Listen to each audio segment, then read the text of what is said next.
Kusangana kwatwiita zvekare pano paZerare 263 pano pachenge ndichikuzivisai manews updates ezvinhu zviri kuitika munyika yedu yeZimbabwe. Uchiri munyowani pathis YouTube channel kusubscribe mahara utena on the notification bell so that pandinoramba achidzoka neamwe manews updates uchange uchingozvionera. Muri yeZimbabwe, last week ndakaposta video randakawana iro richitenderera mastreets esocial media, but video iri rainge riri video rakabva kuna Mambo Mutize. Rabva kuna Mambo Mutize ividhio remurume mukuru asinganyari uyo akagadzirwa. Murume uyu aita basa rekurara nemuroora wake, but mutauro wazvo aitwa zvainzi mushonga waishandiswa navatezvara avava. Vasi kunadzonzwiswa nyaya iyi yakamira so. Mukoma wababa vemurume wemukadzi uyu ndo vaita mabasa ayaya. Zvisinei, Mambo Mutize vagadzira murume uyu tsikarudzi yake yakaramba yakamira, yange isingachakwanise kurara, zvakapa kuti murume uyu vazokwanisa kudzokera kwaMambo Mutize vanosunungurwa. But kuenda kwavakaenda kwaMambo Mutize nyaya iyi yakaitika kwaChihuta, ndokaitika nyaya iyi vagarire kwaChihuta, saka paidiwa Sabhuku kunzi iye akwanise kusunungurwa. Zvisinei, pane video ndabva ndajumana naro mastreets esocial media, munongozotodzifambira. Sabhuku varipo padare ichitongwa nyaya iyi, mutongerwo wayakaitwa ndo view yavanga vachida kungopa, but munzwiro wandazviita zvanga zvichinzi muroora akatiza. Ndokumborota zvadofuka comment section pamusoro pevidhio iri. Vamwe vari kuti dai ndiri murume uyu nyakuitirwa izvizvi ndakatema kamudhara aka kane demo akadeserve kurarama. Ndokumborota zvadofuka comment section. Ini saZerare ndaenda. Much love. Ndichikuzivisa zvangu kuti aiwa pano ndo patiri sekuya kwatakaita kwenyu takaita nyaya iya, saka nhasi ndikutenda yangu nekubvuma kusimuka kuti musvike pano mutauriro muri yeZimbabwe kuti dare renyu makazoritonga sei. Sani nyoro kuti munhu mukuru akaita semi anosimudzwa kuuya pano, asi ndiri kukutendai zvangu naizvozvo. Saka ndichakumbira hangu kuti mutauriro muri yeZimbabwe nyaya yakapindawo mumusha menyu, musati tabva saidi dzevasungwa kana saidi dzevaranda venyu, asi ndichakumbira hangu kuti iyemi pachenyu mutauriro muri yeZimbabwe kuti nyaya yakasvika kudare kwenyu mimi chinzi nyaya yakaitika musipo zosvika chinzwa kuti madzoka nyaya makaitonga sei. Tinotenda dare guru ramuri kutsanangurira naro. Zvino zvisinei hazvo,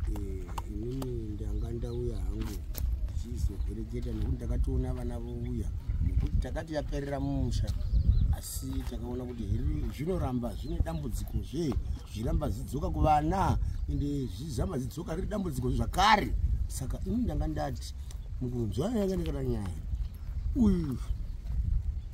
nyakutorera mukadzi wemwana zvinorwadza mwoyo, zvinoparadzanisa ukama pakati pevanhu, asi takati isusu tingonzwisana pakati vanhu chedu pakugarisana semagariro atakaita sevanhu. Tinofanira kuregererana, asi uyu ndakamuti iye kana nokuti uyu mwana uyu unomona una magirazi, uyu mwana uyu baba vake his late father ndiye munhu wandakapa nzvimbo yokuvaka mukati menharaunda, azoshedza enzira ashedza ava baba paukama hwavo. Saka tigere mukudaro zvakazoita sekuti unei nyaya dzakubudetsa muchinzwai chiregedzai kudaro kuti nyaya isvike kwavashe vavo beni kuti tikazodai tichakataurana pachedu mukugadzana kwati atakaitana. Imi muri yeZimbabwe makaitonga sei nyaya? Ini ndakangoti anongondipa hake mombe ndisina kuziva kuti kune imwe nyaya iri kumberi. Nyaya iri kumberi matando yamai ava. Saka mukomana ndoda kuti unditaurire kuti chichakazoitika tasvika chinzi mukadzi wako akatiza, wakazozere kuna mukadzi wako uye hama dzokwamai vako pai uchita fonera nemunin'ina wamai vako, nyaya yakazofamba sei kumberi sekutaurira Sabhuku kuti wakazoti kumberi kwakazomira sei? Nditaurire tinzo nyaya yakamira sei? Mambo mabvira takaita paya semauri takaita pokutanga tina babwangu tisakatanga moya ndina mai yangu achirwara ndiki tiri tu tikaona kuti tabata ndibaba vari kukonzeresa kurwara kutoita mai vangu. Saka izvo takadzoka futi paya tikaina baba vachirwara manje, sika tasvika kuna Sabhuku kusvika imasiko mumusha washuta tinemi saka izo tadzoka futi tana sabhuku semabvira makaita kumusha vaipaya mukasiya magadzirisa kuti baba vasare vakaita zviri nani kusvika maita sei vatera baba mbavaripawo zvavakanoripawo vakaripa mombe nembudzi mbudzi yakadyiwa padare nevanhu mombe ndo yakaenda mudangamani masabhuku saka apa mukadzi akambva angoti mangwana acho akambva angobuda mva aita sei atoendawo saka ndakazofonirwa nemunini wamai mukadzi wako ari pije akatitiza zvinhu ari kupi pamwe akawanzwa nababa asi kuziva nokuti vanga vamutaura kuti ndaida kutomutiza naye kuenda kupi nayewo saka apa takano kuna amai takutokumbira kuti sabhuku ndiwa takutokumbira kuti vatungamire kunokumbira kuna nateza kwaamai isu tasara tanherera baba vakashayikani saka iwe baba vakashayenda wapi mukomo baba wangu ini mukomo wauyu wababa wangu baba mujikongwa ndiyakashaya saka baba wangu asara uisina baba ndi awa ndiyo awa ndiwo baba ndiwo vanga vakatopinzwa mumusha una sabhuku baba wangu ndiwo vakatanga vari mumusha vatora munin'ina wavo bhuku redu ratokurawo zvekuti ratobhuku zvekuti mukatsike kuti tiite usabhuku nokuti mudunhu mevanhu nyaya yako ndaimva saka saka mukadzi wako uzudza kwaari asiuza kwaari amai nyaya yakanzi kuti nyama dzenini iye nemurume wenyu muri kuwirirana here zvakamira sei kara zvako samwana kara zvako simuka mungodai pamusoro idari nini hama dzangu vakadzifonera vakataura kuti ini zvepafoni hatitambiri nyaya takaenzwa zvedu nemakuhwa asi atakakumirirai tinotoda kuripwa kuti tigozonzwa nyaya yenyu iyoyo ndizvozvo zvakare zvine kumuroora zviti kutosha kuti toita sei takafona chiti mwana akasvika here zvakanzi hakuna saka tiri murodhi zvokutsvaga kuti totsvaga nenzira ipi tatiya futi kuna mambo kuti vatiudze zvokuti tofamba sei sezvo ndo vakambotipa dari rekutanga inini ndikuziva kuna mukadzi wako ndikukuziva hatichaziva mambo tibatsirei pa zvitibatsirei kuti toita sei nari mupenyu chete kuva mupenyu ndisaudza kwakaenda ati mambo tinotenda ndokubasa remwe yemutsvenero wanza sabhuku onko zvamunongoziva kuti isusu masabhuku tiri madzishi mukati menharaunda dzedu isi uhi hwedu hunobva sabhuku ibere tagara tiri berewo tinotongo pavanouya nenyaya dzavo nokutadza kugadzikana mukati menharaunda ndo patinohirawo ipapo saka ndosangana ndandati iyeyi ufu ndiye achazana kutsanangura zvese zvaachange achiita mberi nemberi tisina achionesana naye asi nisabhuku da kuti mudzemonesa kuti uyu munharaunda menyu muchiri kumuda yakanga tamuchamuda mukati menharaunda tererai ndikudziva ndoda kutsanangura ndichiti munhu nokuti vana vake vakadzidza mukati menharaunda vanhu vakasiya vari musha wakanaka nekuti dai kusiri kuti baba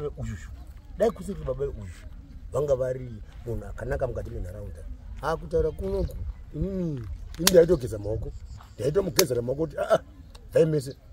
vahenyu mese buda henyu mukati menharaunda yangu nokuti makuna akaita seiwawo tinototenda sabhuku makabvuma uripwa kuratidza kuti makavatambira unyoro huno ndaisazoziva kuti ndozvirire ndonyaya iyai ndonyaya yacho iyo iri totaurwa izvezvi unyoro huno right mbomirira imbicha mukuzvinzwa baba basi mukatona kuenda wamangwana usapamidza futi ndanzwa uchinditaura uchindita mambo kupora ndapora asi tsinga dziita dzichirwadza mushina wako chiri kupota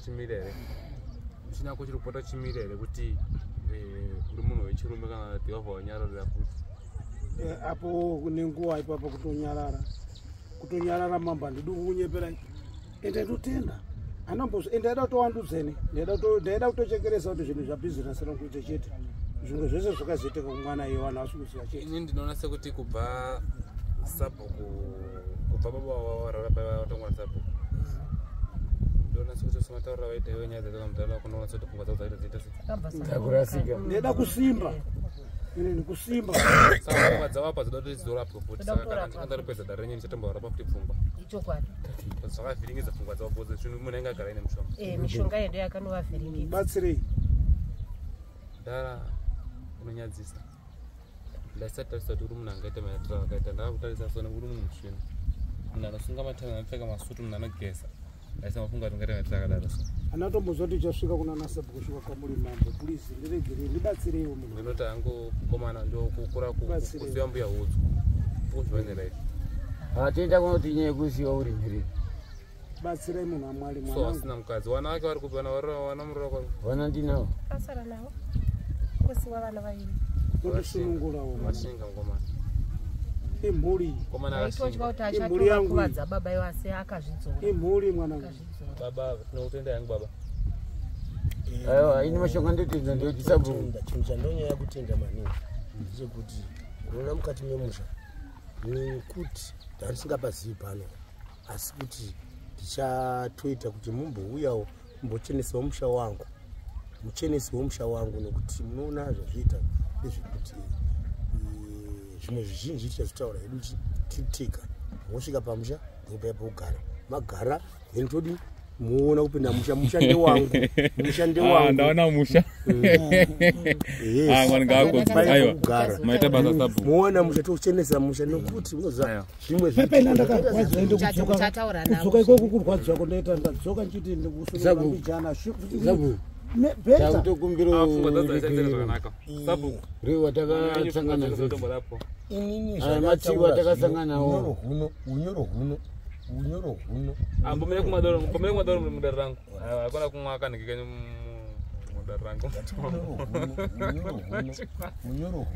unyoro huno ndogarangu baba agarairenyi sabu koni next time kamaki yakona kwasiya chimwatumbu kaimi Aiwa nditi. achiri mwana mudiki ushiwa makasiya papa musandiregere zviitiretu gara pasi ndichaita kuti ushiwa sabu akasiya nababa wako unandaura ichokwadi ndati ndinomubatsire anamati baba zvamati mada ndivogara musha menyu ayambogara maita basa ndinopada asi ndandigare nevarume saka ndichatangira panhau yenyu imimi ndichatanga kupinda imimi ndapinda musha menyu ndazo ndichakufambai handina nyaya dzakawanda nemi nokuti imi pachinyi mune nyaya dzenyu dzandisingadotaura vanenyu varipo saka ndati muchaya kuseri tichikurukura makasiyiwa ushe nababa wenyu asi kuseri kweushe kune zviriko ndinongoziva kuti sazvongoziva kuti kugara inozi throne gara paushe ndichaigadzirisa ndini ndichaziva magadzirisa ndichaita mukomana ndinopa kutenda kuna mwari nekukubatsira kwawakaita mwari wacheti newadzima wako dzimwe dzenguva zichengeta vana baba wako amai murume ndevenyu ndikuona mukunditara makumbenyu ari kuzvimba ari kudidi ava ndiri kukurapai ndokurapai asi baba damba tandataura papfungwa chokwadi anokuti dzarasika hadzarasika avatotenda handina hangu mashoko basa ramakatiitirai muripo aiwa tinoripa zvanoziva zvintima munoona touya anoziva ndimi handiti muri kunzwa vasabhuku vari kuti vachayakoripawo mukati ini handina kwaudza toda chakati hatina chataiziva ndandofanira kurwara kwanda ndichiitawo topazvakanopi zvamutaura zvazvenyu ini ndapiwa bogara kana sabhuku zokutenda zvazvenyu mukati mekunge kana mauya kumbaka mukauya kumba ndo pamunyasoona kuti ndo pamuchanatsoona kuti tiri vanhu vanga vagere zvakanaka asi magariro achatakaita musha wenyu makakura ndakaona madhara esaya makavaona hazvisina zvinotenda zvino baba wako iwe zvongoda kurohwa pai wakazorohwa vakatozodziirwa asi vanhu vakagumbuka nokuti vanga kutotyirawo vana vavo munharaunda nekuti ndakanzwa history pai muchitaura muchiti anga aipumira kutodana navakadzi vanhu iro dambudziko rakatozombosvika rikatenderera saka ratenderera richidaro dambudziko rakatenderera tikarinzwa zvikazi uyu mukomana une kamuonero kasina kunaka kamuonero kake kakasiyana nemaonero avamwe tikuda kutora mukadzi wevamwe asi ndikati aiwa hamungatauri izvozvo nokuti munhu hamusani mamubata saka mubata zvino noumbowo then kana chero chitaurirana nyaya dzedu kutangira ipapo dai tisina budisa nyaya yesabhuku maisomboifungira here dai tisina budisa namwari ishe ndinokutendai mambo ndokusaka ndati ndodzokorodzazve kuti dai magona kutishanyirawo kumba kwedu matishanyira kumba kwedu inini ndichakuonerezvo ndosvika ndotirevha mangwana chaya ndisvike kokona kana pekugara ivhu ndonhaka ka sinotenda alright